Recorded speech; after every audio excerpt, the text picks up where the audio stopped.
আমরা প্রত্যেক ব্যক্তি একটা সুন্দর সুখী রাষ্ট্র আমরা কামনা করি, করি কিনা? করি।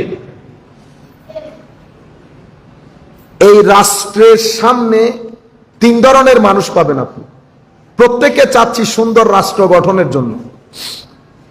একটা সুখী সুন্দর সমৃদ্ধ রাষ্ট্র গঠনের জন্য কিছু রিকোয়ারমেন্ট আছে। পুরা বিষয়টাকে আমরা আমাদের মানব শরীর দিয়ে বোঝার চেষ্টা করব। একটা রাষ্ট্রে শান্তি প্রতিষ্ঠা করা ততক্ষণ পর্যন্ত সম্ভব হবে না যতক্ষণ পর্যন্ত আপনি এই রাষ্ট্রের মধ্যে শান্তি প্রতিষ্ঠা করতে ব্যর্থ হবে। আসল রাষ্ট্র হচ্ছে আমি। আমার ভিতরে যদি শান্তি না থাকে, শৃঙ্খলা না থাকে, আইন কানুন না থাকে, তাইলে আমি যে রাষ্ট্রে বসবাস করি সেই রাষ্ট্রের মধ্যে এই জিনিসগুলা থাকবে না। আমরা এখন চাই কি? আমরা চাই আমার রাষ্ট্রে এই এই জিনিসগুলা হোক, শান্তি, সমৃদ্ধি, সৌন্দর্য, কোনো জুলুম হইতে পারবে না, কোনো অসম্মান, কোনো ধরনের ফিতনা ফাসাদ হতে পারবে না। এটা তো এই রাষ্ট্রে চাচ্ছেন। তো এই রাষ্ট্রের মধ্যে যদি এগুলা প্রতিষ্ঠা করতে চান, আগে এই রাষ্ট্রের মধ্যে প্রতিষ্ঠা করতে হবে। কোন রাষ্ট্র? আমি রাষ্ট্রের মধ্যে। এটা ইমাম গাজালি রহমতুল্লাহি আলাইহি। আমি একটু কনফিউজ ছিলাম আপনাদেরকে কোন বিষয়টা নিয়ে আলোচনা করব, কারণ যে কোনো একটা এলমি বিষয় নিয়ে আমি এখন কথা বলতে পারতেছি আপনাদের সম্মুখে, কিন্তু আপনাদের কোনো ফায়দা হবে না, এটাতে কোনো লাভ নাই আপনাদের। কেন? কারণ আমি একটা জিনিস আপনাদেরকে শিখাই চলে গেলাম, যেখানে আমাদের ম্যাক্সিমাম লোক ইসলামের বেসিক জিনিসই জানে না, সেখানে আমি যদি বাড়ি বাড়ি এলমি কথা বলি তো এটা সুফিয়ায়ে কেরামের নিষেধ। সুফিয়ায়ে কেরামের নিষেধ। হুজুর হুজ্জাতুল ইসলাম ওয়াল মুসলিমিন ইমাম গাজালি রহমতুল্লাহ আলাইহি, উনি ওনার এক ছাত্র ওনাকে বললেন, হুজুর আমাকে আপনি কিছু নসিহত করেন। তো নসিহত করতে গিয়ে এলমের জমানা ছিল, তখন তার ডিবেটের জমানা না। ডিবেটের জমানা, হুঙ্কারের জমানা, অহংকারের জমানা ছিল না, তখন পাক্কা এলমের জমানা ছিল। ছাত্রের প্রশ্নের উত্তরে শিক্ষক একটা কিতাবই লিখে ফেলেছে। ছাত্রের প্রশ্নের উত্তরে শিক্ষক একটা কিতাবই লিখে ফেলেছেন। এবং হুজুর হুজ্জাতুল ইসলাম ওয়াল মুসলিমিন ইমাম গাজালি রহমতুল্লাহ আলাইহি, আমার আল্লাহর দরবারে ফরিয়াদ করি আল্লাহ হুজুরের দরজা আরো বুলন্দ করুক। উনি পুরা তাসাউফে ইসলামী সুন্দর সমৃদ্ধশালী রাষ্ট্র, প্লেটোর আইডিয়াল স্টেট আছেন, আপনারা যারা প্লেটো পড়েছেন জানার কথা। এই প্লেটো আমাদের আজকের বিষয় প্লেটোর ideal state. Plato ideal state বুঝতে ভুল করেছে। প্লেটো আসল স্টেটের কথা না বলে নকল স্টেটের কথা বলেছে। আমরা আজকে আসল স্টেটের কথা বলবো। তো হুজুর ইমাম গাজালি রহমতুল্লাহ আলাইহি একটা কিতাব লিখেন, আইয়ুহাল ওয়ালাদ, ও মাই সান, ও মাই সান, বিলভেড সান, আমার প্রিয় সন্তান। এটা লিখে উনি পুরা 18 পেজের হবে কিতাব লিখেছেন। সেই কিতাবের শেষের অংশে গিয়ে উনি বলছেন, বেটা আমি 4টা জিনিস তোমাকে বলবো করতে, এবং 4টা জিনিস থেকে তুমি নিজেকে বাঁচিয়ে রাখবা। একটাকে আমরা আরবিতে বলি ফেলিয়া, আর একটাকে বলি তারাকিয়া, মানে কিছু করবা, 4টা জিনিস করবা, 4টা জিনিস পরিত্যাগ করবা। যেই 4টা জিনিস উনি নিষেধ করেছেন, সেই 4টা জিনিসের প্রথম জিনিস হচ্ছে ওয়াজ করিও না। কি করিও না? ওয়াজ করিও না। কেন? যদি ওয়াজ করা লাগে, প্রথমে তো ওয়াজ করিও না। কেন? ওয়াজ করে নিজের কিয়ামতকে ভারী করে ফেলিও না। কারণ ওয়াজের ময়দানের মধ্যে তুমি যেই কথাগুলা বলবা সেটা কাল কিয়ামতের ময়দানে ভারী হয়ে যাবে। হ্যাঁ, যদি ওয়াজ করতেই হয় তো প্লেন কথা বলিও। প্লেন কথা মানে কোরআনে আল্লাহ নরমাল যে কথাগুলা বলেছেন, যে তোমাদের উপর আল্লাহ এটা ফরজ করেছেন, এটা হারাম করেছেন, এগুলা করো, এগুলা করলে জান্নাতে যাবা, এতটুকুন। ওয়াজ করতে গিয়ে এমন কিছু বলিও না যেন মানুষ তোমাকে বুজুর্গ মনে করে।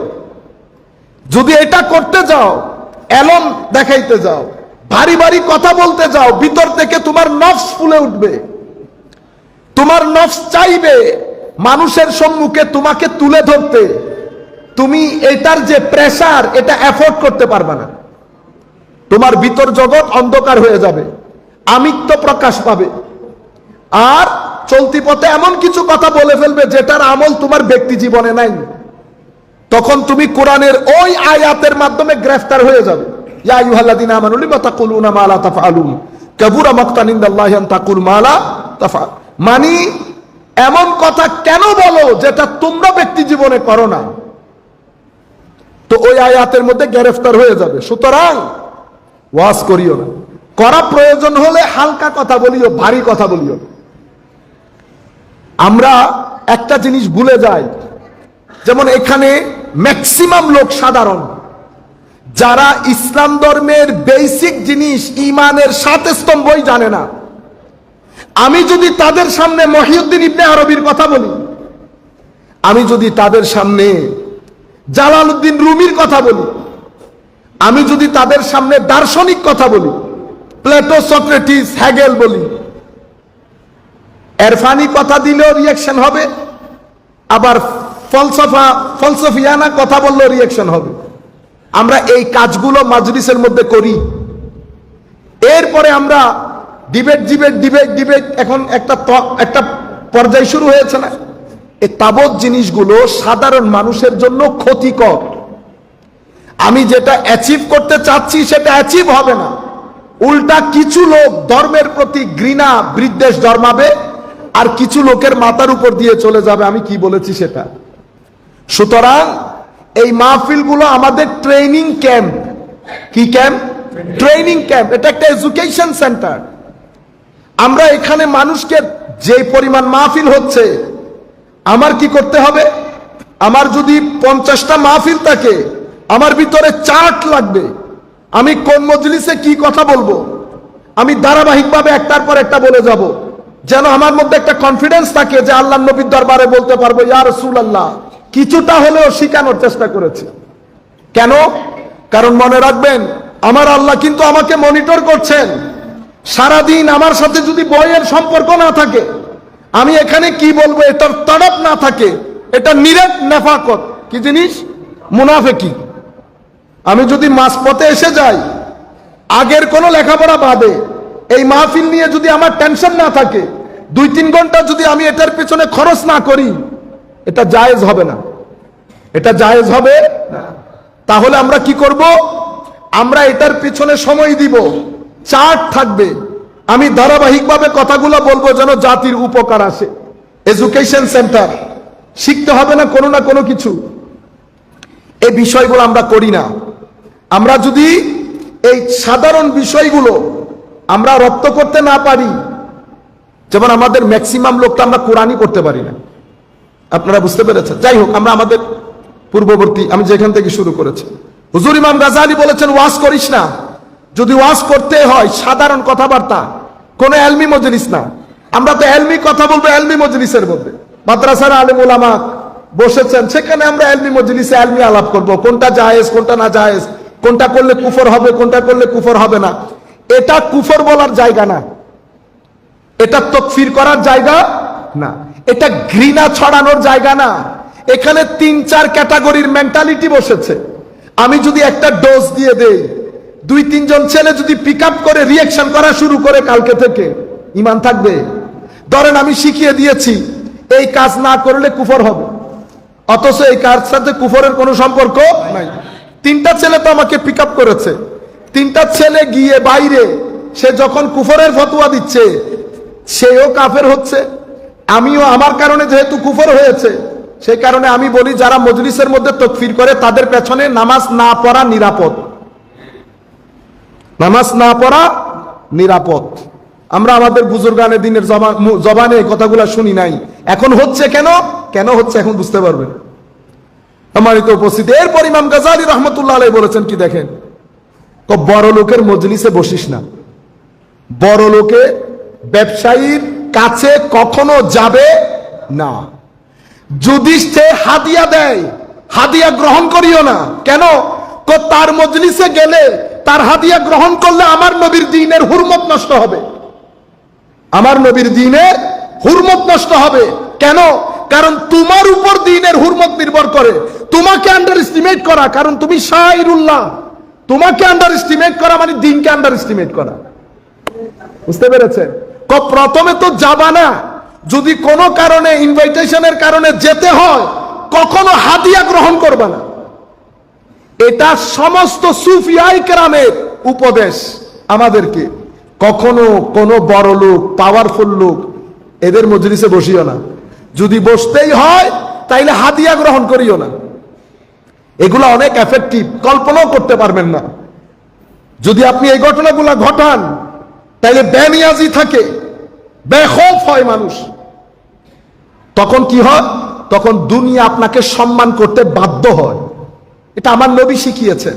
আমার নবীর দরবারে সাহাবী এসে জিজ্ঞেস করতেছে, ইয়া রাসূলুল্লাহ সাল্লাল্লাহু আলাইহি ওয়াসাল্লাম, হুজুর একটা আমল বলেন যেটা করলে আল্লাহ ভালোবাসবে, মানুষও ভালোবাসবে।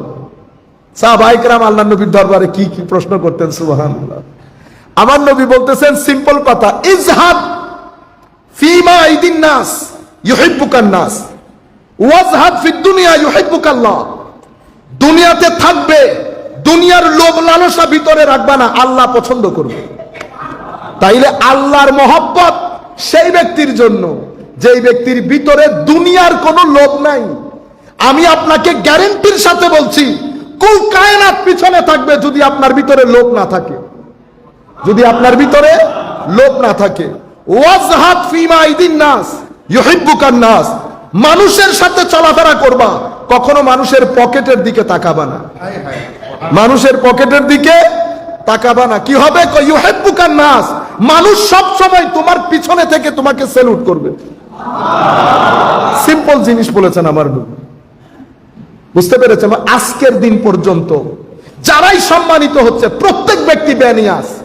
আল্লাহর ওলিদেরকে, সুফিয়ায়ে কেরামকে মানুষ এরকম কেন সম্মান করে? বেনিয়াজ হওয়ার কারণে। আপনি যখন একজনের পকেট থেকে চোখ সরিয়ে ফেলবেন, যত বড়ই ব্যক্তি হোক না কেন আপনাকে সম্মান করতে বাধ্য। আমি একটা এক্সাম্পল এখন আপনাদেরকে দিতে পারি, কিন্তু দেখছি না সেটা আমার সংক্রান্ত, সেই কারণে। কিন্তু আমি আপনাদেরকে গ্যারান্টি দিয়ে বলছি, আমরা টুকটাক যারা মসজিদের ইমাম হোক, মুয়াজ্জিন হোক, খতিব হোক, মাদ্রাসার জুনিয়র শিক্ষক হোক, সবাই আমার নবীর দ্বীনের বাগানের খাদেম। সবাই যার যার অবস্থান অনুযায়ী আমার নবীর দ্বীনের বাগানের বিভিন্ন গাছের মধ্যে পানি ঢালতেছে। বুঝতে পেরেছেন? সবাই তো খাদেম। তো যারা নবীর দ্বীনের খাদেম, রুয়া জমিনের মধ্যে তাদের চেয়ে সম্মানিত ব্যক্তি হতে পারে না। সেই কারণে আর এখনো পর্যন্ত এটা মুজাররাব, পরীক্ষিত জিনিস, আমরা বুঝি না, কারণ নিয়ামতের মধ্যে থাকতে থাকতে মানুষ বুঝতে পারে না। এখনো পর্যন্ত পৃথিবীর যেই প্রান্তে যাবেন যান, যদি বলেন না, এখন তো এই শব্দটা সবাই বুঝে, ইমাম। কি বলে? ইমাম। ইংল্যান্ডে গেলেও ইমিগ্রেশন অফিসারকে যদি বলেন ইমাম, এখন সেও বুঝে ইমাম মানে কি।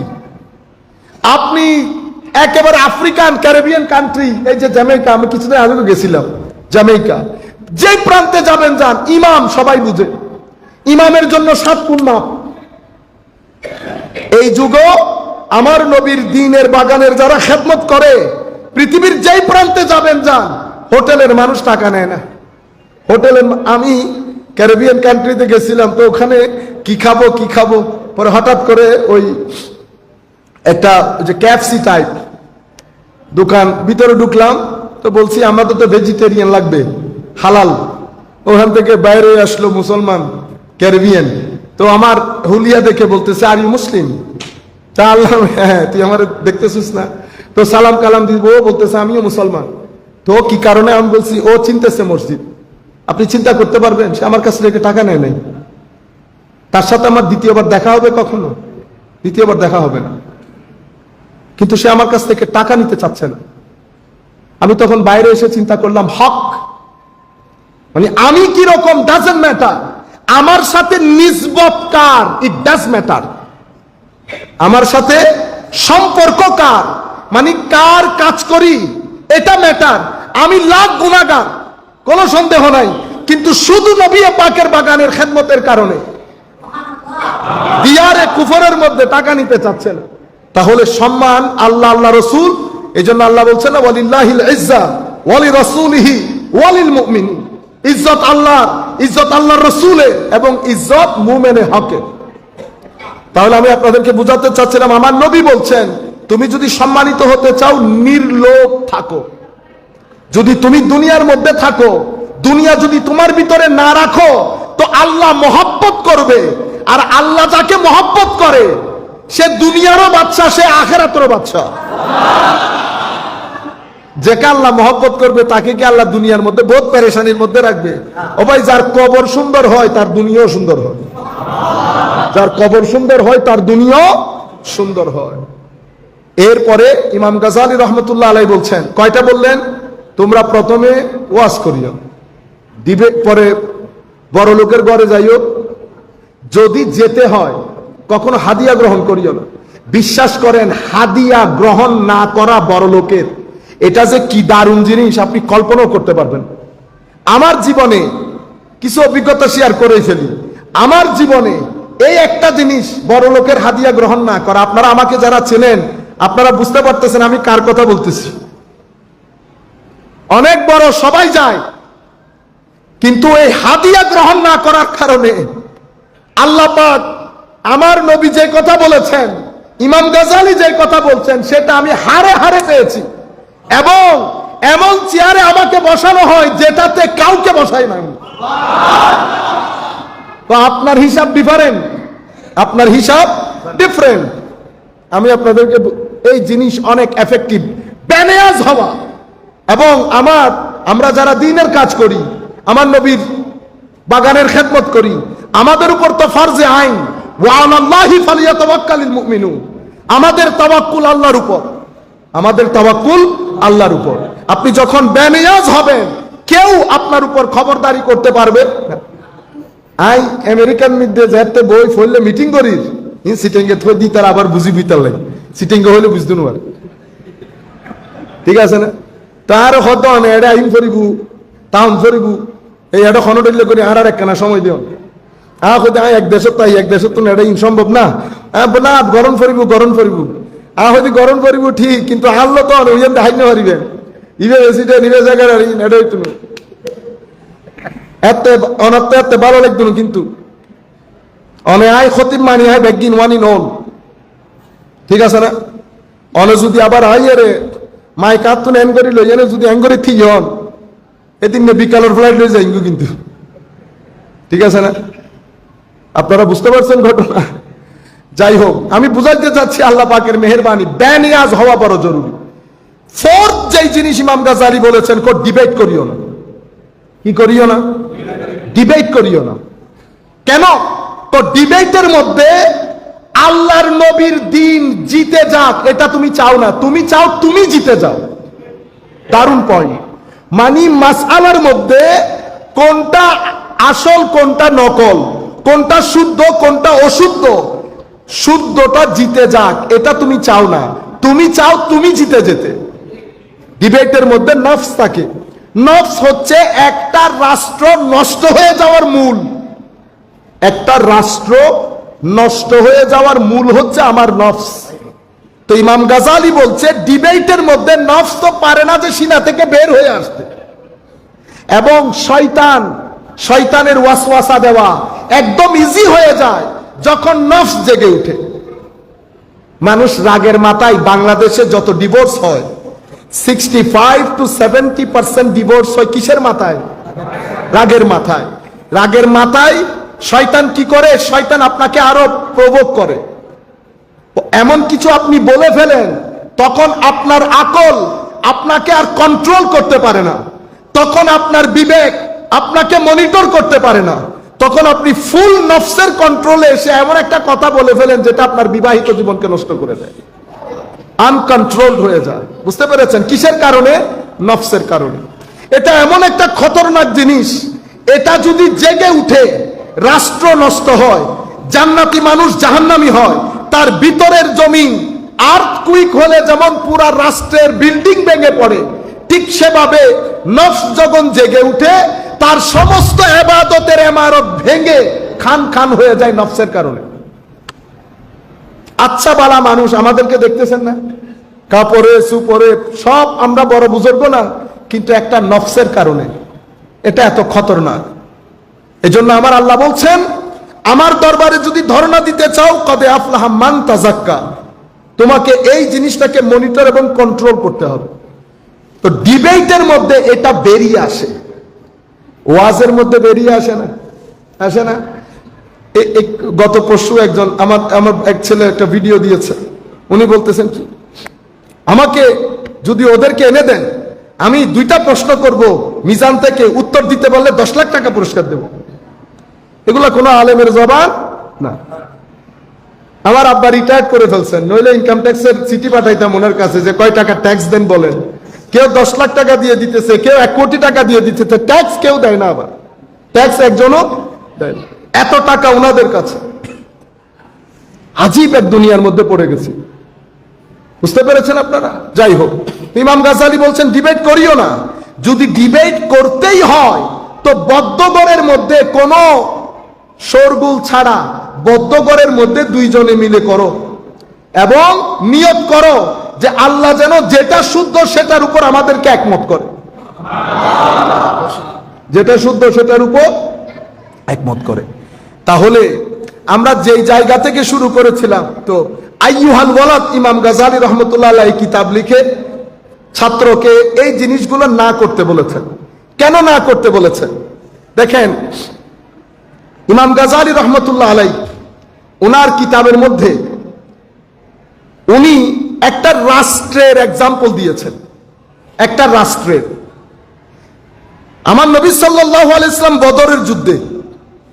বদরের যুদ্ধের মধ্যে কুফারে কুরাইশ, মুসলমান, যুদ্ধ হয়েছে না? যুদ্ধ হচ্ছে, যুদ্ধের ময়দান বদর, ওই পক্ষ কুফারে কুরাইশ, এই পক্ষ মুসলমান। মুসলমানরাও আক্রমণ করছে, কুরাইশও আক্রমণ করছে, এটা যুদ্ধের ময়দান। আমার নবী যুদ্ধের ময়দান থেকে ফেরত এসে বলতেছেন, আমরা এখন বড় যুদ্ধ থেকে, ছোট যুদ্ধ থেকে বড় যুদ্ধের দিকে আসতেছি। আমার নবী ওইটাকে বলতেছে জিহাদে আসগার, ছোট।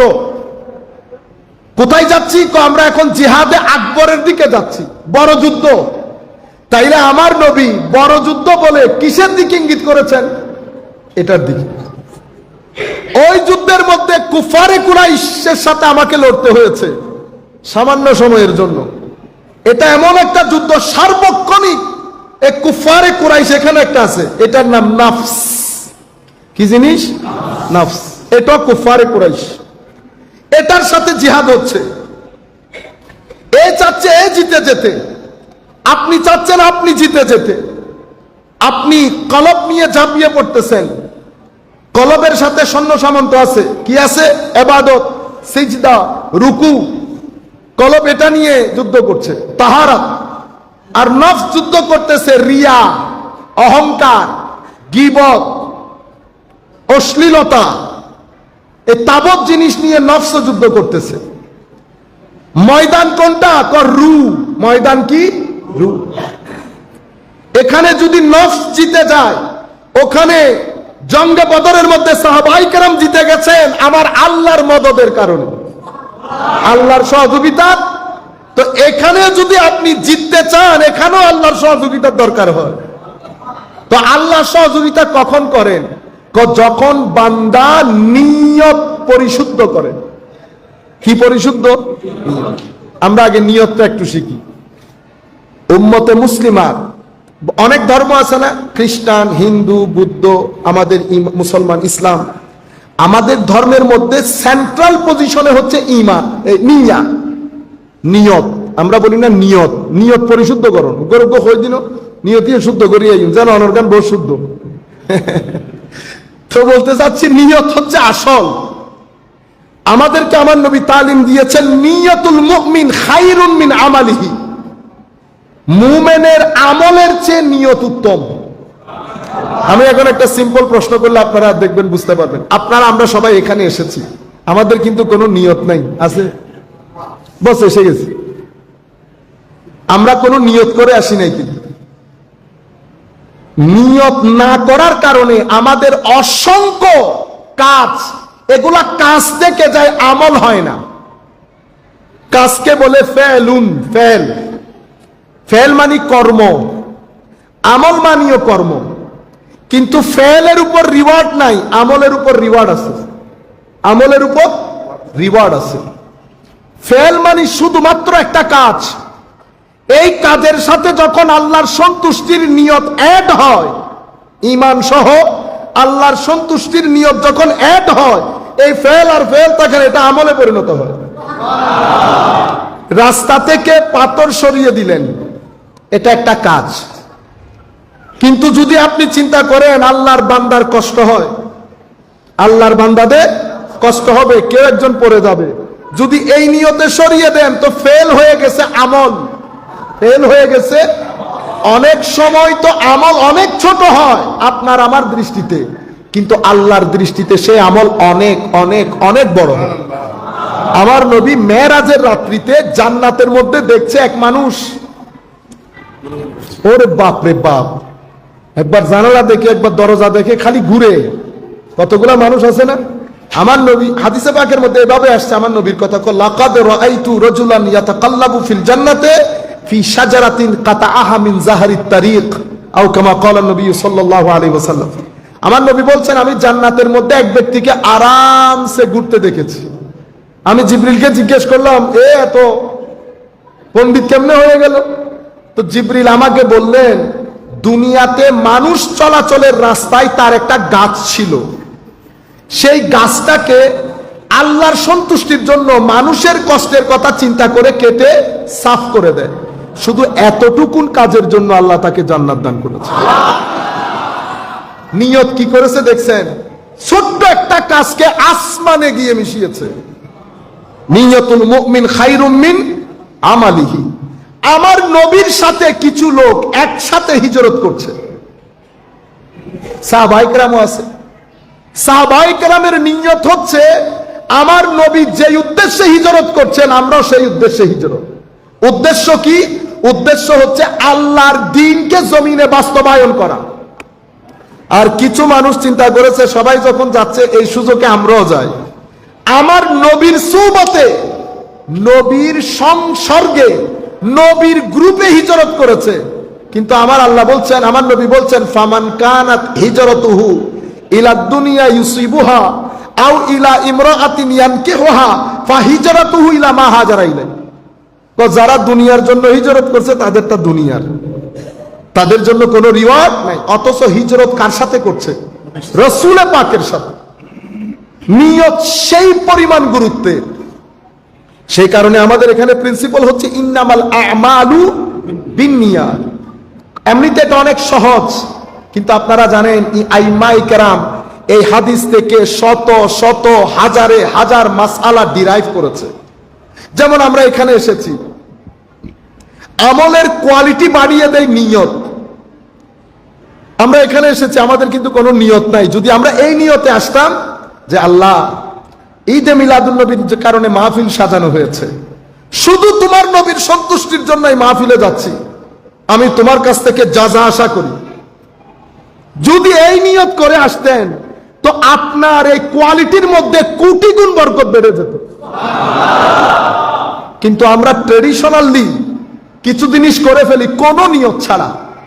আপনারা তো মসজিদের মধ্যে টাকা দিয়ে দেন, কোনো নিয়ত করেন না, বস হয়তো খুঁজ যেতে দিবে লাইতো না। নিয়ত করবেন। আমি 5 টাকা দিলেও তো নিয়ত করি। আমরা যখন একটা দর্শ করি, দর্শের মধ্যে নিয়ত করি, আল্লাহ দর্শ করতেছি, তোমার কাছ থেকে জাযা আশা করি, ভুল ত্রুটি ক্ষমা করবেন, বাকিটা আমার জন্য রেখে দিবেন। তখন নিয়তের কারণে মানুষের ভিতরে ইখলাস তৈরি হয়। নিয়তের কারণে ইখলাস তৈরি হয়।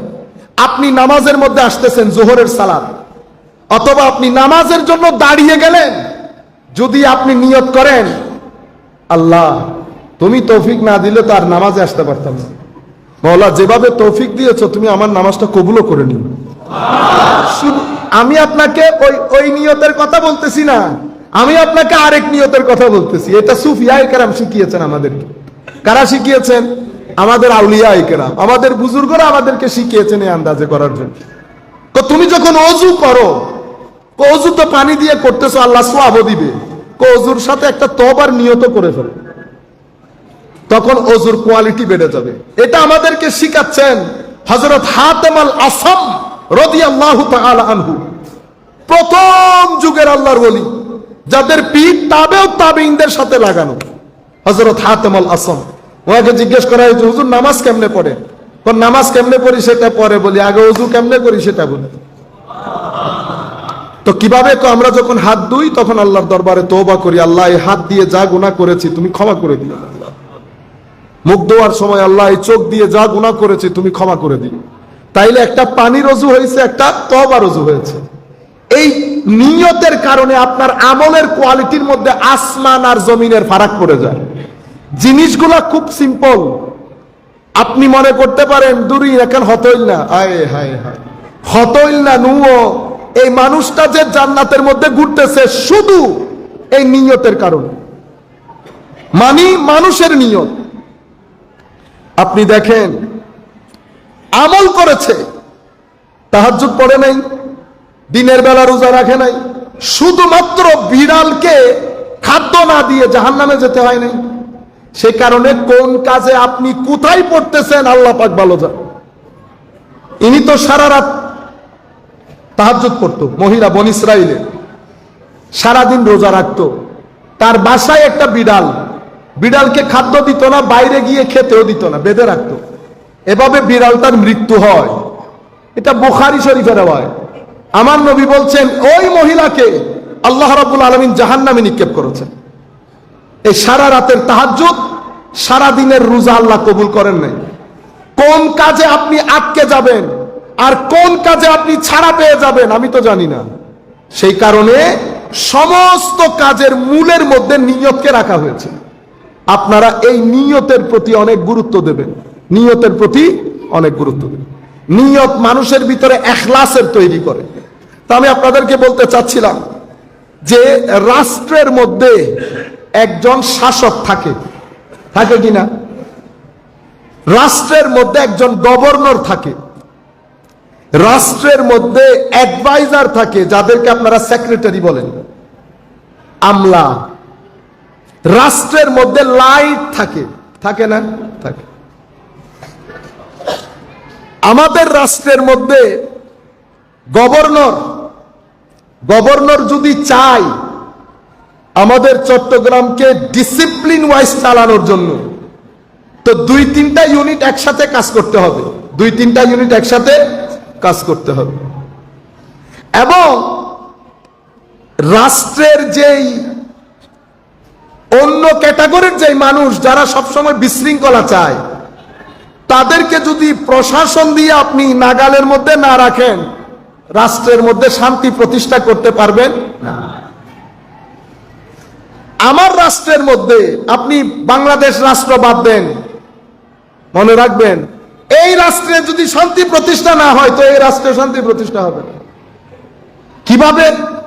ইমাম গাজালি রহমতুল্লাহ আলাইহি বলছেন, তুমি আগে তোমার শরীরকে বুঝো, কি কি জিনিস আল্লাহ তোমাকে দিয়েছে, কোন জিনিসের কোন কাজ, কোন জিনিসের খাদ্য কোনটা, এটা বুঝো। কি কি আছে? তোমার ভিতরে আল্লাহ আকল দিয়েছে, তোমাকে আল্লাহ 5টা ইন্দ্রিয় দিয়েছে, হাত, চোখ, নাক, কান, জিহ্বা, এগুলা তোমার ইন্দ্রিয়। তোমাকে আল্লাহ বিবেক দান করেছেন, আকল। তোমাকে আল্লাহ কলব দান করেছে, তোমাকে আল্লাহ শাহাওয়াতে নাফসানিয়া দান করেছে, ডিজায়ার, তোমার ইচ্ছা, লালসা। ডিজায়ার এটা বানের পানির মতো, আপনি যেমন বাদ দিয়ে পর্যন্ত পানিকে কন্ট্রোল করা যায় না, আপনি ডিজায়ারকেও কন্ট্রোল করতে পারবেন না। আপনারা বুঝতে পেরেছেন? এই ডিজায়ারের কারণে, লালসাকে কন্ট্রোল করতে না পারার কারণে প্রত্যেক দিন আমাদের সমাজের মধ্যে দুনিয়ার অনাচার হচ্ছে না? এখন তো অনাচার এত বেড়ে গেছে, আমাদের এই লালসাকে কন্ট্রোল করতে না পারার কারণে।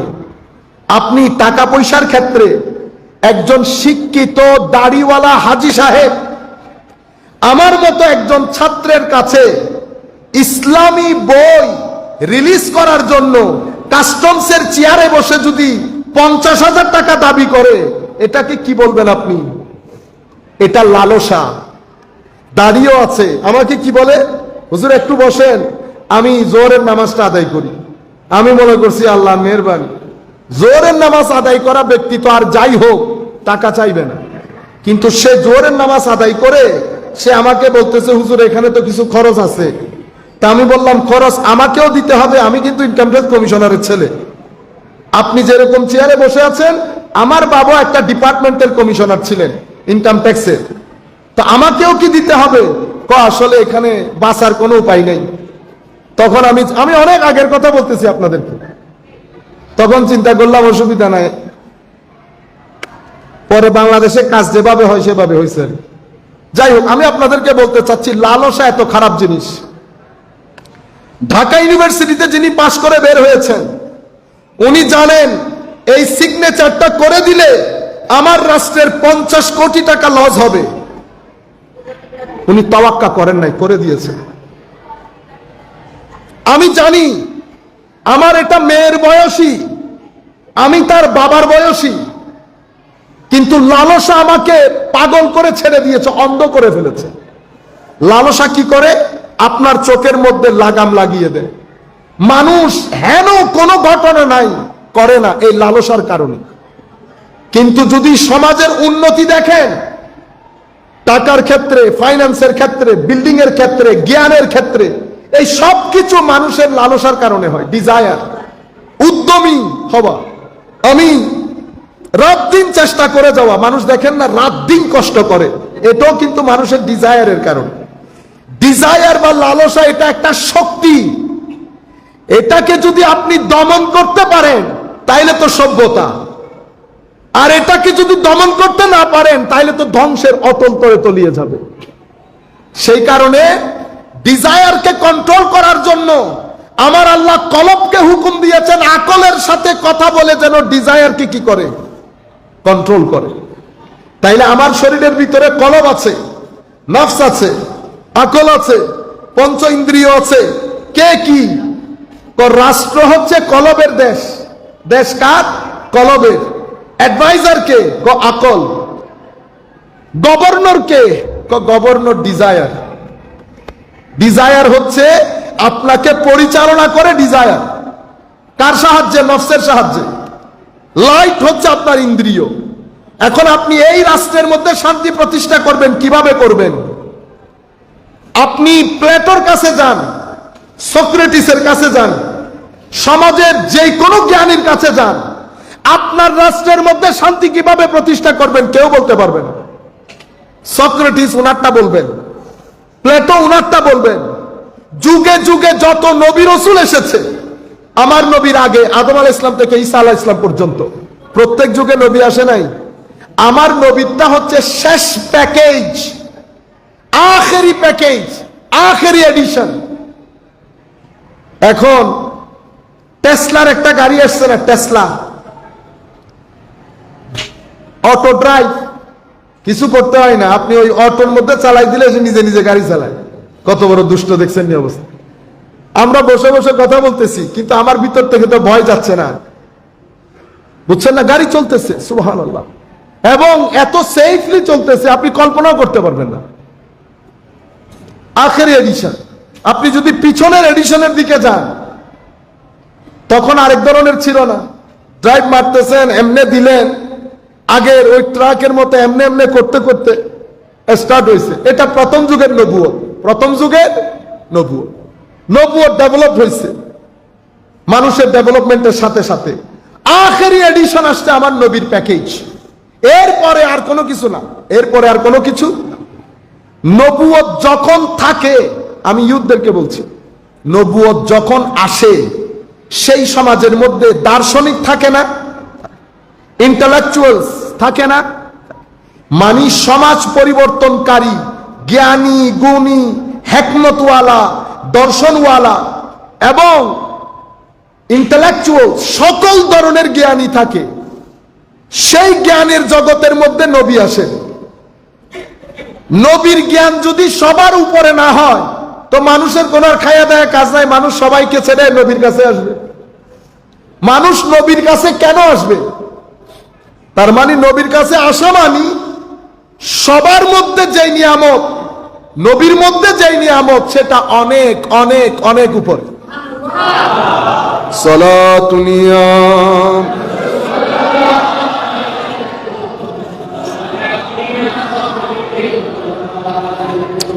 আপনি যদি বলেন নবী পড়তে জানে না, নবী পড়তে জানে না, আমাদের মতো সাধারণ মানুষ তো মনে রাখেন,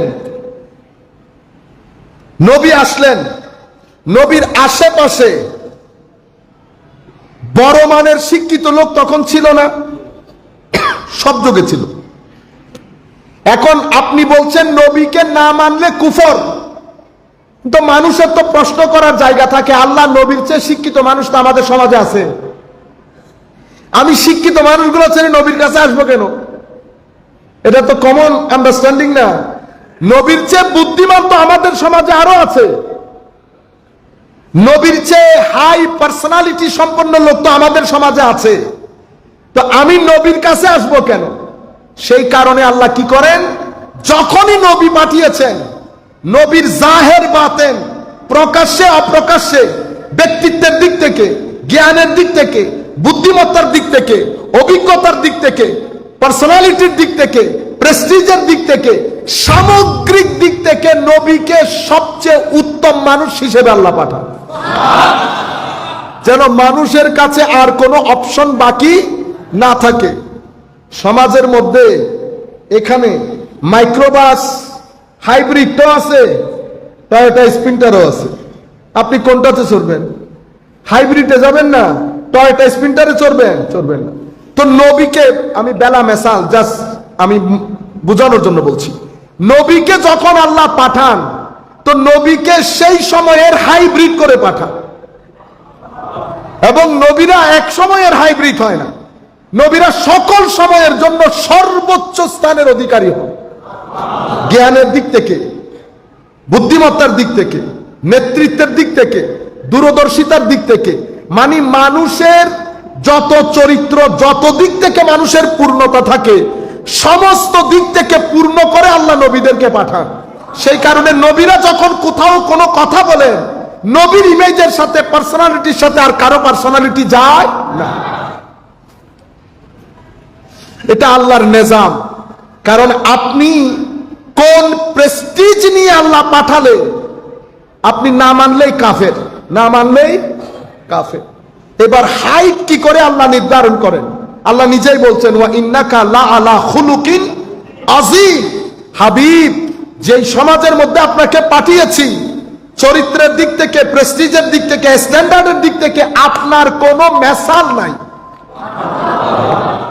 আপনার কোনো মেসাল, বেমেসাল। জ্ঞানের দিক থেকে কেমন আল্লাহ? তো জ্ঞানের দিক থেকে তো নবী, জ্ঞানের দিক থেকে নবী। নবীকে নবী কেন বলা হয়? আমরা যদি এই শব্দটা বুঝি, দ্য ভেরি কনসেপ্ট অফ নুবুওয়া, এটা যদি আমরা বুঝি, এলমটা আমাদের বুঝে আসবে। নবী শব্দটি হামজা দিয়েও হতে পারে, হামজা ছাড়াও হতে পারে। আমরা সংক্ষিপ্ত আকারে বলছি কারণ ইতিপূর্বে আমরা এটা আলোচনা করেছি। নবী বা নবী হামজা দিয়ে পড়েন আর হামজা ছাড়া পড়েন, যেভাবেই পড়েন, নবীর অসংখ্য অর্থের চেয়ে তিনটা অর্থ ভেরি ইম্পর্টেন্ট আমাদের জন্য। একটা হচ্ছে নবী মানি হয় মুআল্লিম নয় মুআল্লাম, হয় মুনাব্বি নয় মুনাব্বা, মানি হয় নবী মানি হচ্ছে শিক্ষক, নবী মানি শিক্ষক, অথবা নবী মানি হচ্ছে শিক্ষিত। কিরকম শিক্ষিত? শিক্ষিত আর রহমানু আল্লামাল কুরআন, আর রহমানু আল্লামাল কুরআন, ওয়া আল্লামাকা মা লাম তাকুন তা'লাম ওয়া কানা ফাদলুল্লাহি আলাইকা আযীমা।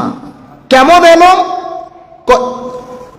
এলম হচ্ছে আর রহমান আল্লাহ, আল্লামা তালিম দিয়েছেন, কিসের? আল কোরআন, কোরআনের। কাকে? আমার নবীকে, আমার নবীকে। তো নবীকে তালিম দিয়েছেন কে? আলেমুল গাইবে ওয়াস শাহাদা। আলেমুল গাইবে ওয়াস শাহাদা মানে যিনি এলমের খালেক, উনি নবীকে তালিম দিয়েছেন। শিক্ষক আল্লাহ, আল্লাহ পরিপূর্ণতার নাম, আল্লাহর মধ্যে কোনো অপরিপূর্ণতা কোন দিক থেকে নাই। আল্লাহ যেমন কামাল, আল্লাহর সৃষ্টি এবং আল্লাহর ফেল ও কামাল, এখানে কোনো নুকস খুঁজে পাবেন না আপনি। নুকস মানে কোনো অপরিপূর্ণতা অথবা কোনো ফলস দোষ খুঁজে পাবেন না। তো যেহেতু আল্লাহ শিখিয়েছেন, তাহলে শিক্ষার মধ্যে কোনো ফল নাই। তো শিক্ষার মধ্যে ফল না থাকলে ছাত্রের মধ্যে ফল আছে? আচ্ছা, কি শিখিয়েছেন? কোরআন। কোরআন কাকে বলে? কোরআন এমন একটা কিতাবের নাম, যেই কিতাবের মধ্যে আল্লাহ প্রেরিত সমস্ত কিতাবকে একীভূত করেছে, নাম্বার 1। নাম্বার 2 হচ্ছে যত কিছু জ্ঞান, সমস্ত জ্ঞানকে আল্লাহ কোরআনের মধ্যে একীভূত করেছে। লা রাব্বিন ওয়ালা ইয়াবিসিন ইল্লা ফি কিতাবিম মুবিন ওয়া কুল্লা শাইইন ফাসসালনাহু তাফসীলা। আমি প্রত্যেক জিনিসকে কোরআনের মধ্যে ডিটেইলি বলে দিয়েছি। সেই কোরআন যখন নবীর কাছে আল্লাহ শিক্ষা দিয়েছেন, আপনি কি এখন এমনি এমনি বলতে পারবেন এটা দিছেন, এটা দেন নাই, ওটা দিছে, এটা দেন নাই? কিন্তু আপনারা করবেন। সেই কারণে আমার আল্লাহ ফারদার আবার আপনাকে বলছে, ওয়া আল্লামাকা মা লাম তাকুন তা'লাম, যা কিছু জানতেন না। আমি যদি আপনাকে বলি যে আপনি লিস্ট করেন আপনি কি কি জানেন না, সবকিছু জানিয়ে দেব, তো আপনি কিভাবে লিস্ট করবেন? তখন আমরা কি করি? আমরা ইউনিট করি। প্রথমে কি কি জানি না আসমান থেকে শুরু করি। আসমানের উপরে, আসমান উপরে, আরশ, কুরসি, লৌহ, কলম, সবকিছু লিস্ট করছি। কোনো কিছু জানি না। আল্লাহ জানি না। এরপরে জমিনের নিচে জানি না, সমুদ্র জানি না, জান্নাত। আমি না জানার পরিধি অনেক বড় না? তো আমার নবীকে বলছেন, হাবিব আগে লিস্ট করেন না জানার লিস্ট। ও আল্লামাকা মা লাম তাকুন তা'লাম। এবার আমার আল্লাহ বলছেন জানিয়ে দিলাম। তো কিভাবে, কিরকম জানালাম? এমন জানানি দিছে আল্লাহ। আল্লাহ নিজেই বলতেছে আজিম, গ্রেট।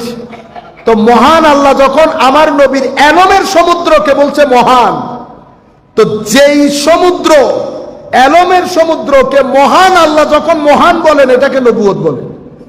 এটাকে, সেই কারণে এই এলম নিয়েই তো আমার নবী মসজিদে নববীর মেম্বরে বলতেছেন না, সালুনি আম্মা শি'তুম, যা মন চায় আমাকে প্রশ্ন করো।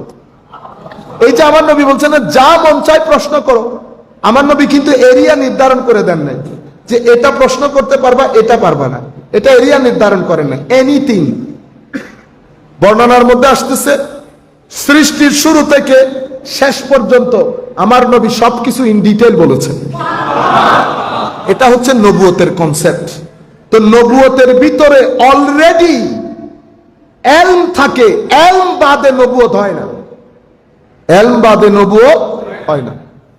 এরপরে তো এই এলম, আমার নবীর এই এলমের সাথে স্থানীয় যত বড় বড় উলামা, কেউ আমার নবীর সাথে কম্পিটিশনে নাই। তো যেমন এক ব্যক্তি দাঁড়িয়ে বলতেছি, ইয়া রাসূলুল্লাহ আমার বাবাকে বলেন তো।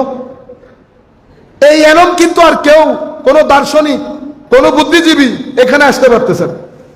আমার নবী বলতেছেন, তুমি যাকে বাবা বলো সে তোমার বাবা না, তোমার বাবা অমুক গ্রামের অমুক।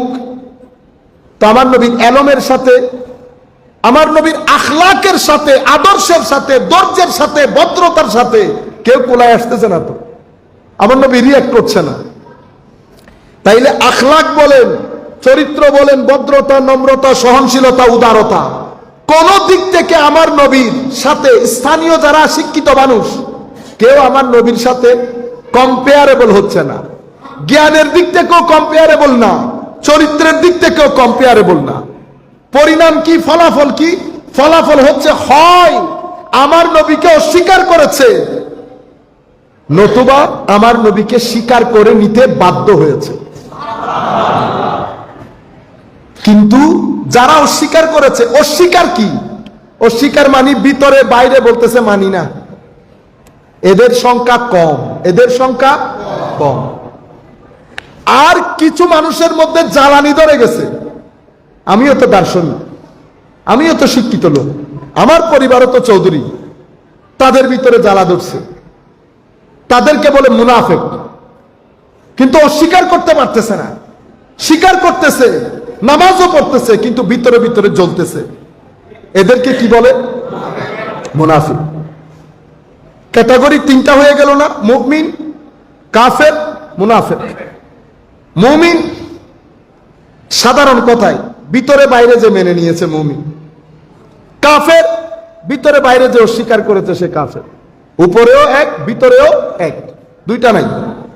মুনাফিক এখানে রাজি, এখানে রাজি। আপনি আল্লাহ রাব্বুল আলামিন কি করেছে দেখেন, আলিফ লাম মিম যালিকাল কিতাবু লা রাইবা ফীহি হুদাল লিল মুত্তাকিন আল্লাযীনা ইউমিনুনা বিল গায়ব। মুমিনকে আল্লাহ তুলে ধরেছেন এই দুই আয়াতে। কয় আয়াতে? এই দুই আয়াত মুমিনের জন্য, মানে এদেরকে মুমিন বলে। মুমিনের পরিচয় কয় আয়াত? কুরআন মুমিনদের জন্য, কিন্তু মুমিনের পরিচয় দুই আয়াত। এরপরে উলাইকা আলা হুদাম মির রাব্বিহিম ওয়া উলাইকা হুমুল মুফলিহুন, আল্লাহ তাদের পরিণামও বলে দিচ্ছেন যে তারা কিসের উপর আছে? সত্যের উপর, হেদায়েতের উপর, এবং তারাই সফল। এরপরের দুই আয়াত কাফেরের জন্য, আল্লাযীনা সাওয়াউন আলাইহিম আনযারতাহুম আম লাম তুনযিরহুম লা ইউমিনুন, এদের জন্য দুইটা আয়াত। তাহলে মুমিনের আয়াত দুইটা, কাফেরের আয়াতও দুইটা, কারণ এগুলা স্ট্রেট ফরওয়ার্ড, এগুলা স্ট্রেট ফরওয়ার্ড। এরপরে মুনাফিকের আয়াত 8 থেকে 18 নম্বর আয়াত পর্যন্ত আল্লাহ পেঁচিয়ে পেঁচিয়ে মুনাফিকের কথা বলেছে। তাহলে মুমিনের আয়াতও দুইটা, কাফেরের আয়াতও দুইটা। এরপরে আল্লাহ মুনাফিকদের পরিচয় তুলে ধরেছেন বিভিন্ন অ্যাঙ্গেল থেকে 10 আয়াতের মধ্যে ধারাবাহিকভাবে। ওয়াইজা লাকুল্লাযীনা আমানু ক্বালু আমান্না ওয়াইজা খালাউ ইলা শায়াতিনহিম ক্বালু ইন্না মাআকুম ইন্নামা নাহনু মুস্তাহজিউন আল্লাহু ইস্তাহজিউ বিহিম ওয়া ইয়ামুদ্দুহুম ফি তুগয়ানিহিম ইয়ামাহুন উলাইকা আল্লাযীনা ইশতারাবুদ দালালাতা বিল হুদা ফামা রাবিহাত তিজারাতুহুম ওয়া মা কানু মুহতাদিন। এভাবে শেষ পর্যন্ত বলছেন সুম্মুন বুকমুন হুমিয়ুন ফাহুম লা ইয়ারজিউন আও কাসাইয়্যিবিন মিনাস সামা ফিহি যুলুমাতুন ওয়া রা'দুন ওয়া বারক ইয়াজআলুনা আসাবিআহুম ফি আযানিহিম। এভাবে আল্লাহ রাব্বুল আলামিন 8 থেকে 18 নম্বর আয়াত পর্যন্ত মুনাফিকদেরকে ডান বাম সামনে পেছনে পরিচয় তুলে ধরেছে। কেন? সামাজিকভাবে, পারিবারিকভাবে, বন্ধুত্বের দিক থেকে, রাষ্ট্রীয়ভাবে আমাদের সবচেয়ে বেশি ক্ষতি সাধন করে কারা? মুনাফিকরা। বুঝতে পেরেছেন? কিছু কথা এখানে খুলে বলতে পারতেছি না, তাইলে আপনারা বুঝতে পারতেন, তাইলে আপনারা বুঝতে পারতেন। সামগ্রিকভাবে আমাদের ক্ষতির সম্মুখীন করে আমাদেরকে। আপনি বলছেন আপনি খেদমত করবেন, তো খেদমতের জন্য সার্টিফিকেট এনেছেন 50 কোটি টাকা দিয়ে। এটা কোন জায়গার খেদমত? এটাকে নেফাকত বলে। কি বলে? নেফাকত বলে। আপনি বলছেন আপনি খাদেম, তো খাদেম খেদমতের জন্য জিনিস আনবে, টাকা খরচ করে কেন? এখন আপনাদের ভিতরে খারাপ লাগতেছে না? সেই জন্য আমাদের অবস্থা এটা হয়েছে। কারণ আপনি ওই রাষ্ট্রের মধ্যে আপনি যদি শান্তি প্রতিষ্ঠা করতে চান, এই রাষ্ট্রের মধ্যে আগে করেন। এখানে মুনাফিকি থাকলে এখানে শান্তি পাবেন না। আগে আপনি নিজের মধ্যে দেখেন সব ঠিক আছে কিনা। আপনারা বুঝতে পেরেছেন? আমি এই জিনিসটা বোঝানোর জন্য মুনাফিক, তাহলে মুনাফিককে আল্লাহ বিভিন্ন অ্যাঙ্গেল থেকে বুঝিয়েছেন। এক কথায় যার ভিতর বাহির এক না, ভিতর বাহির এক না। ভিতর বাহির কি? একটু খেদমতের সুযোগ দেন। ভিতর কি? যদি নসিব হয়, যদি নসিব হয়। বুঝতে পেরেছেন? এখন হাফ সেন্টেন্সে হয়ে দিন। এটাকে বলে নেফাকত, এটাকে বলে নেফাকত। এবং এই মুনাফিকরাই ইসলামের শুরু থেকে আজকের দিন পর্যন্ত, আজকের এই মুহূর্ত পর্যন্ত সমগ্র মুসলিমকে নাকের নাকানি চুবানি খাওয়াইতেছে এই মুনাফিক চক্র।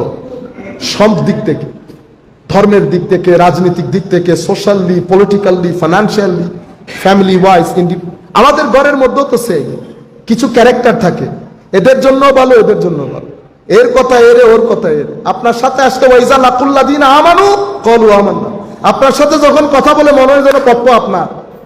কমিটির মধ্যেও সেই, কমিটির মধ্যেও সে। আপনি ইউনিভার্সিটিতে শিক্ষকতা করেন, এই মানুষগুলো এসে আবার আপনাদেরকে আমাদেরকে তালিম দেয়। ধরেন আপনি একটা ইউনিভার্সিটিতে ঢুকছেন, ঢুকার পরে ওই আপনি যেহেতু নতুন ঢুকছেন, পাবলিকে এগুলা হয় না, প্রাইভেটে বেশি হয়। তো আপনারা তিনজন এক হয়ে গেছেন, তিনজন এক হয়ে গেছেন, এক হয়ে আপনি চার্ট করেছেন আমার ক্লাস কখন, আপনার ক্লাস কখন। আপনি কি করলেন, সুন্দর সুন্দর ক্লাসগুলো পিক করে আপনি আপনার ক্লাসটা শনি আর রবিবারের মধ্যে করে দিলেন। আমি বেচারারে কি করলেন, আপনি শনিবার, রবিবার, সোমবার, মঙ্গলবার, বুধবার, শনিবারে কয়টা আসবেন 11টা থেকে 2টা, রবিবারে কয়টা 5টা থেকে 7টা, সোমবারে কয়টা মানে নাকের, বুঝছেন না, মানে তুই হয় থাকবি নাই যাবি। এই ব্যক্তি আবার জুমার মসজিদের মধ্যে পাগড়ি টাগড়ি লাগাই আইসা আমাদেরকে আদালত শিখায়, তাকওয়া পরহেজগারির তালিম দেয়। এটাকে বলে মুনাফিকি। কি বলে? নেফাকত। এরপরে আপনি প্রফেসর হয়ে গেলেন, আমি মাস্টার্সের ছাত্র, আমি কোন কোন জায়গা থেকে মুনাফিকি হয় এগুলো শিখাইতেছি আপনাদেরকে। আপনারা তো মনে করেন শুধু এই ধরনের মুনাফিকি যেগুলো আপনারা বুঝেন, কোন কোন জায়গার মুনাফিকি।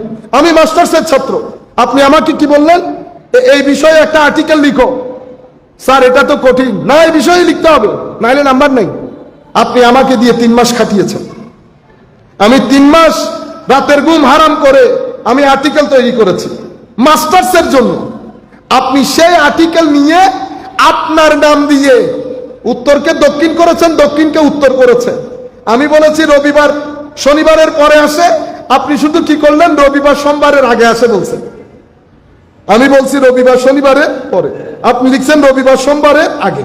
এই পরিবর্তনটুকু করে আপনার নাম দিয়ে আপনি ইন্টারন্যাশনাল জার্নালে ছাপাই দিছেন। আমি নাই গরিব। এই আপনি আবার প্রফেসর হয়ে মসজিদের খুতবার মধ্যে বসে সুন্দর সুন্দর খুতবা। আমি যখন কথাগুলো বলতেছি, বড় বড় জুব্বা, বড় বড় পাগড়ি আমার চোখের মধ্যে ভাসতেছে। ওয়াইজা লাকুল্লাযিনা আমানু ক্বালু আমান্না। কিছু আছে আকীদার মুনাফিক, কিছু আছে আখলাকের মুনাফিক, কিছু আছে আমলের মুনাফিক। আমার নবী বলছে মুনাফিকের পরিচয় কিভাবে বুঝবা, কথা বললে মিথ্যা বলবে। তাইলে মিথ্যা বলা কার আলামত হইল? মুনাফিকের আলামত। যদি তোমার সাথে আর্গুমেন্ট হয়, 2 মিনিটের মধ্যে সে গালাগালি শুরু করে দেবে। ওয়াইজা খাসামা ফাজারা। আচ্ছা, যদি তোমার সাথে ওয়াদা করে ভঙ্গ করবে, তাইলে ওয়াদা ভঙ্গকারীকে আমার নবী বলেছেন মুনাফিকের আলামত। একটা যদি পাওয়া যায় মুনাফিক, আপনি কত অ্যাঙ্গেল থেকে ওয়াদা ভঙ্গ করতেছেন দেখেন। আচ্ছা, ওয়াদা ভঙ্গকারীও মুনাফিক, যে ব্যক্তি গালি দেয় সেই ব্যক্তিও মুনাফিক, মিথ্যা বলে যেই ব্যক্তি সেই ব্যক্তিও মুনাফিক, যেই ব্যক্তি আমানতের খিয়ানত করে, আমানতের খিয়ানত করে। মানে আমি, আপনারা বুঝে নেন, আমি মেটাফরিক্যালি বলছি, কিছু কথা ডাইরেক্টলি বলতে পারতেছি না। আমি উকিল নিয়োগ করেছি আপনাকে কোর্টে আমার কেস হ্যান্ডেল করার জন্য। উকিল মানে আমি ইচ্ছে করে তো হই দিই, কিন্তু হই না ভারত দিয়ে দিই, ন বুঝুন। আমি উকিল নিয়োগ করেছি আপনাকে কোর্টে আমার পক্ষে আপনি লড়ার জন্য, লড়ার জন্য মানে আমার সামগ্রিক বিষয়গুলো যাদের সামনে তুলে ধরার জন্য। আপনার উচিত, আপনি যেহেতু আমি আপনাকে বিশ্বাস করেছি, ভোট তো ভোট বিশ্বাস করেছি তো আমানত। আল্লাহ কি বলেছে কোরআনে পাকের মধ্যে? আল্লাহ রাব্বুল আলামিন বলছেন ইন্নাল্লাহা ইয়া'মুরুকুম আন তুআদ্দুল আমানাতি ইলা আহলিহা। আল্লাহ হুকুম দিচ্ছেন আমরা যেন সকল প্রকার আমানত, সকল প্রকার আমানত যেন আমরা তাকে দেই ইলা আহলিহা, যেই ব্যক্তি এই আমানতের রক্ষণাবেক্ষণ করতে পারবে। টাকার আমানত, জমিনের আমানত, ব্যাংকের আমানত, রাষ্ট্রের আমানত, সকল আমানত আমি আপনাকে সুপর্দ করলাম, কারণ আপনি আমাকে বলেছেন আপনি খেদমত করবেন, আপনি আমার জন্য এই কাজগুলো করবেন, সেই কারণে আমানত আপনার হাতে দিয়েছি। তো যেহেতু আমি আমানত দিয়েছি, আমার দায়িত্ব আমি ফুলফিল করেছি। আপনার কাজ কি? আল্লাহ কোরআনের ওই আয়াতে বলছে, ইন্নাল্লাহা ইয়া'মুরুকুম আন তুআদ্দুল আমানাতি ইলা আহলিহা ওয়া ইযা হাকামতুম বাইনান নাস আন তাহকুমু বিল আদল। এখন আপনার কাজ হচ্ছে আদালত প্রতিষ্ঠা করা, আমার কাজ যোগ্য ব্যক্তির হাতে ক্ষমতা দেওয়া, আপনার কাজ আদালত প্রতিষ্ঠা করা। ইন্নাল্লাহা নি'ম্মা ইয়াইযুকুম বিহি ইন্নাল্লাহা কানা সামিআন বাসীরা। এখন আমি আপনাকে দিয়েছি আমানত, আপনি করলেন খেয়ানত, আপনি করলেন খেয়ানত। তো আমার নবী বলছে এই চারটা কাজ যেই ব্যক্তির ভিতরে পাওয়া যাবে সেই নিরেট মুনাফিক, সেই ব্যক্তি নিরেট মুনাফিক। এবার আপনি লাখ টাকা ঈদে মিলাদুন নবীর মধ্যে দেন, আমি তো আপনাদেরকে বলবো টাকার মধ্যে যদি সামান্য পরিমাণ ইদার উদার থাকে, মিলাদুন নবী, মসজিদ, এগুলাকে চাঁদা দিবেন না। আর ছেলেদেরকে বলবো এনে মাহফিল আয়োজন করিবেন, অনরা ভাইরাল বক্তা দত করিবেন, বহুত পয়সা দন করিব, মাইনচরে সাদাবাজের মতো, এগুলো ছেড়ে দেন। এগুলো বেয়াদবি, বেগাইরতি, এই কাজগুলো করিয়েন না। আপনারা বুঝতে পেরেছেন? এলাকার মসজিদের খতিব আছে, খতিব দিয়ে চালিয়ে দেন। মানুষ কয়জন আসছে ডাজন্ট ম্যাটার, আপনি মিলাদুন নবীকে উদযাপন করছেন, এটা ম্যাটার করে। আপনারা বুঝতে পেরেছেন? যার ভিতরে চারটার একটা আছে, সে তো নিরেট মুনাফিক। তো আপনার এই রাষ্ট্রে যদি মুনাফিকই থাকে, এই রাষ্ট্রে কি থাকবে? মুনাফিকই থাকবে। আপনি আগে এই রাষ্ট্রের মধ্যে আমানত প্রতিষ্ঠা করেন, ইনসাফ প্রতিষ্ঠা করেন, তাইলে এই রাষ্ট্রের মধ্যে ইনসাফ থাকবে। আপনার নিজের রাষ্ট্রের মধ্যে ইমানদারি আর ইনসাফ নাই, আপনি এই রাষ্ট্রের মধ্যে চাচ্ছেন ইমানদার আর ইনসাফ হইতে। আপনি এই রাষ্ট্রের প্রেসিডেন্ট যদি চান ভালো হোক, এই রাষ্ট্রের প্রেসিডেন্টকে ভালো করেন। তাইলে আমার নফস, আমার কলব হচ্ছে রাষ্ট্রের মালিক, নফস চাই এখানে বিশৃঙ্খলা তৈরি করতে। তো আপনি নফসকে যদি মুখে লাগাম দিতে না পারেন, সে তো আপনার পুরা রাষ্ট্র ধ্বংস করে দেবে। কেন? কারণ তার প্রধান সেনাপতি, গভর্নর হচ্ছে লাস্ট মানে লালসা। সেই যদি লালসারে পায়, সেই তো পুরো রাষ্ট্রে হাঙ্গামা মাচাই দিবে। সেই কারণে আমার আল্লাহ বলছেন, এই রাষ্ট্রের মধ্যে যদি তুমি শান্তি প্রতিষ্ঠা করতে চাও, কি বলেছেন আল্লাহ? আল্লাহ রাব্বুল আলামিন বলছেন, মান আমিলা সালিহান মিন যাকারিন আও উনসা ওয়া হুয়া মুমিন ফালনুহইয়ান্নাহু হায়াতান তাইয়্যিবা। আপনি যদি এখানে সুকুন সৃষ্টি করতে চান, তাইলে আপনাকে কিছু জিনিস এনশিওর করতে হবে। কি রকম? প্রথমে আপনার কলবকে বলবেন একটু সজাগ থাকতে। অতঃপর আপনার নফসকে কন্ট্রোল করতে। কিভাবে? ঈমানের পানি, আমলের পানি, ইখলাসের পানি দিয়ে যখন আপনি আপনার নফসকে কন্ট্রোল করবেন, মাথায় রাখেন পেটে যেটা দিতেছেন সেটা হালাল কিনা। যদি আপনি হালাল না দেন, বিশৃঙ্খলা তৈরি হবে। আরেকজনের সম্পদ যদি ওই টাকা আপনার পেটে দেন, তাহলে বিশৃঙ্খলা তৈরি হবে। আপনি রাষ্ট্র বাদ দেন, আগে এই রাষ্ট্রের মধ্যে শান্তি প্রতিষ্ঠা করেন। আমার আল্লাহ কি বলছেন? এটা আমার আখেরি কথা। রাষ্ট্রে শান্তি প্রতিষ্ঠা করার জন্য এটা আল্লাহ আমার নবীর পক্ষ থেকে বিশেষ অ্যাডভাইস, আমাদের জন্য শিক্ষা। ইন্নাল্লাহা ইয়ারদা লাকুম, আল্লাহ চাই তোমরা যেন শুধু আল্লাহর ইবাদত করো, আল্লাহর সাথে কারো শরীক না করো, আল্লাহর সাথে কারো শরীক না করো। আমরা সংক্ষিপ্ত আকারে শেষ করে দিচ্ছি। এখানে একটা এই গুরুত্বপূর্ণ বিষয়, এটা বলি আলেমদের জন্য অনেক কাজে আসবে। আমরা ইংল্যান্ডের মধ্যে একটা উরুস করতেছিলাম, সেখানে মাদ্রাসায় দেওবন্দে একটা ছেলে তার বোনের দাওয়াতে গেছে ইংল্যান্ডে ভিসা নিয়ে। তো বোনের জামাই আবার আমাদের খুব ভক্ত। তো উনি বললেন, হুজুর আমার শালা আসছে ইন্ডিয়া থেকে, উরুসে নিয়ে আসতে চাচ্ছি, সে যদি আসে আমি আপনাকে বলবো, আপনি তাকে মাথায় রেখে বক্তব্য দিয়ে। যাই হোক, লম্বা কথা। পরবর্তীতে আমি মাহফিল শেষ করে আমরা একসাথে বসছি পাশের রুমে গিয়ে। তো উনি আমাকে বলতেছেন, আমার জীবনে আমি প্রথম কোন সুন্নির মাহফিলে বসছি। তবে তাকে জিজ্ঞেস করছি কেমন লাগছে, তুলনামূলক অনেক ভালো। আচ্ছা, আপনার কোনো প্রশ্ন আছে? হ্যাঁ আমার প্রশ্ন আছে। কি প্রশ্ন? এই ধরনের ইসালে সওয়াব এগুলাতে শিরক, এগুলা শিরক। এখানেই আমি আপনাদেরকে বলছি আমাদের শিকার জন্য আপনারা প্রশ্নগুলা ডিল কিভাবে করবেন। প্রথম জিনিস, যে কেউ যে কোনো ক্ষেত্রে যদি বলে এটা শরীয়তের মধ্যে জায়েজ, তখন কি বলবেন? কোরআনের আয়াত, হাদিস, উলামায়ে উম্মতের অভিমত। কেউ যদি বলে না জায়েজ, তখনও জিজ্ঞেস করবেন কি? কোরআনের আয়াত, হাদিস, উলামায়ে কেরামের অভিমত। যেই যা কিছু বলবে এই তিনটার আদলে বলতে হবে। আজকে থেকে সেটা আপনারা মুখস্থ করে ফেলেন।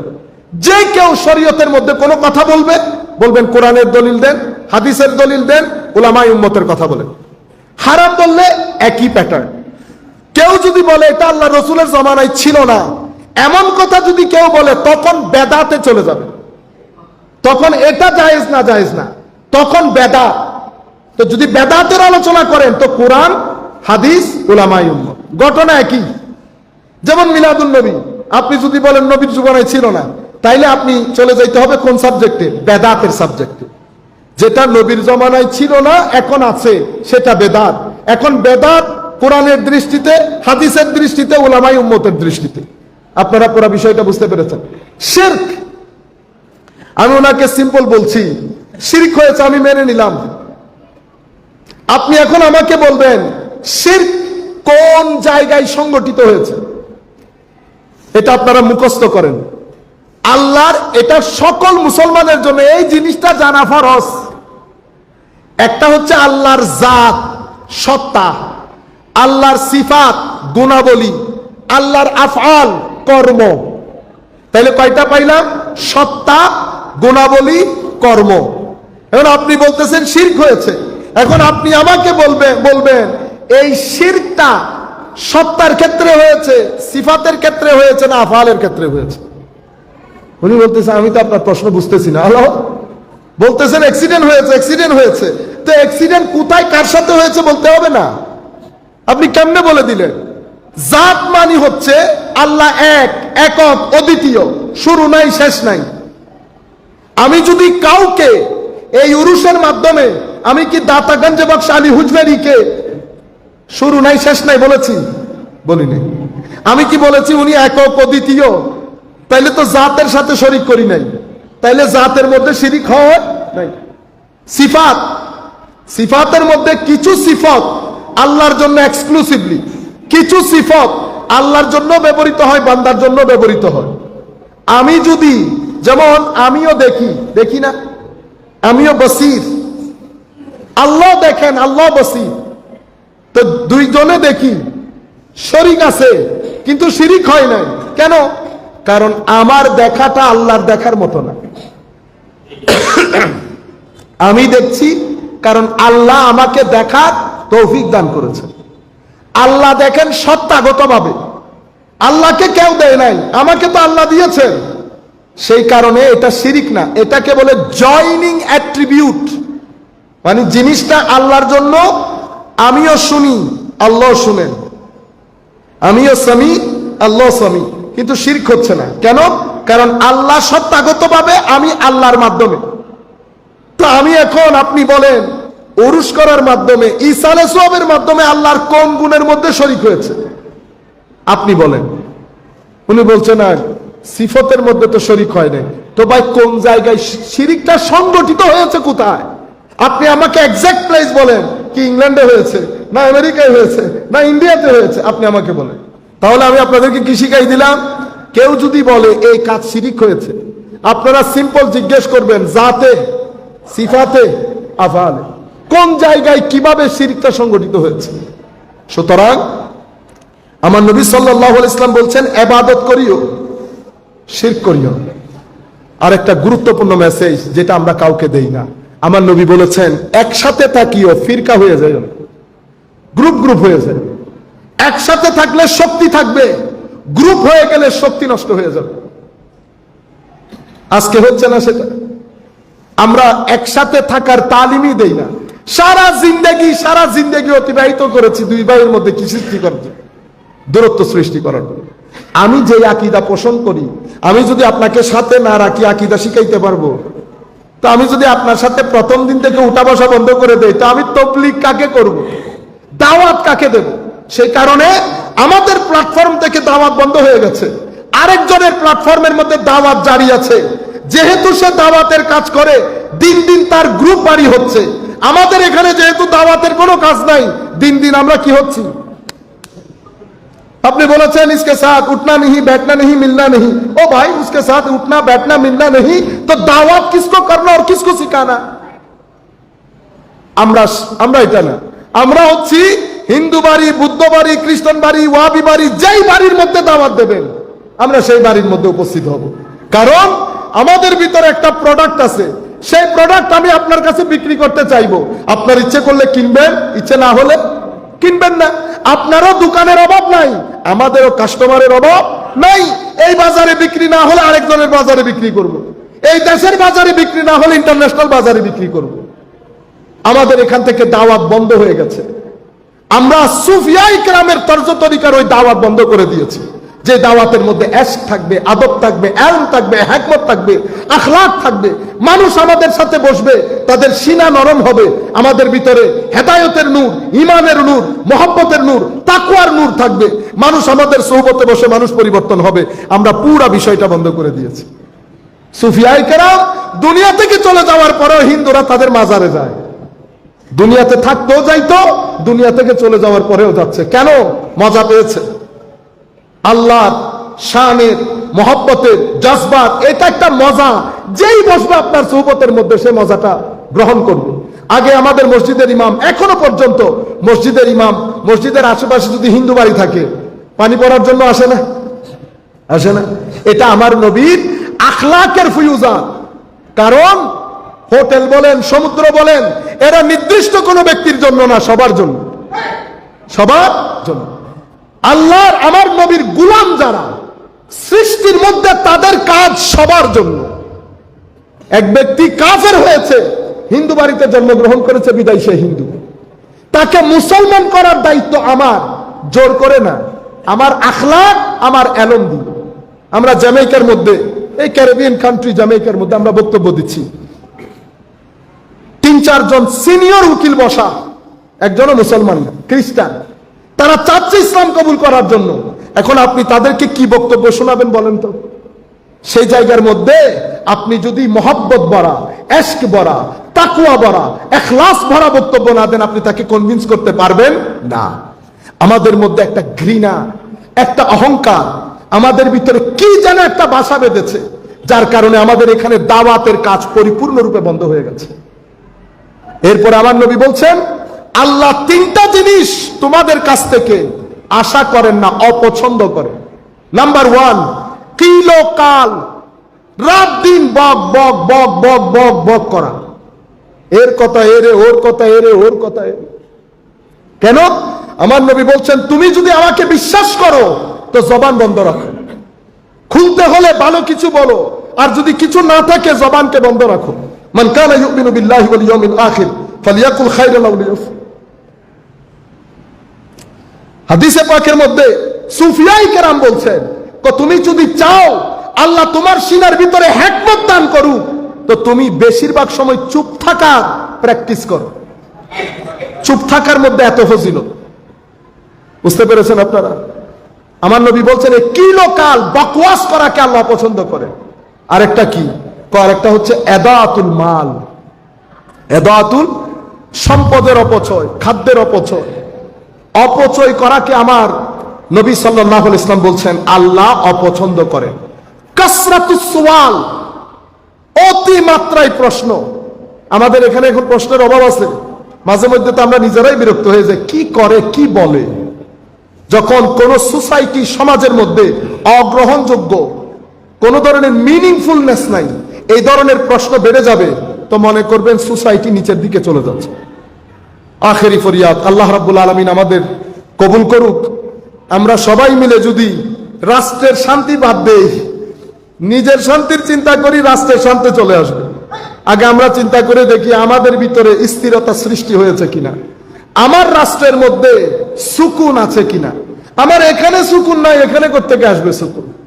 এখানের সুকুন আল্লাহর জিকিরে, তিলাওয়াতে কোরআনে, দরুদে পাকে, মসজিদে, মাজারের জিয়ারত, কবরের জিয়ারতে, মানুষকে সহযোগিতার মাধ্যমে এখানের সুকুন।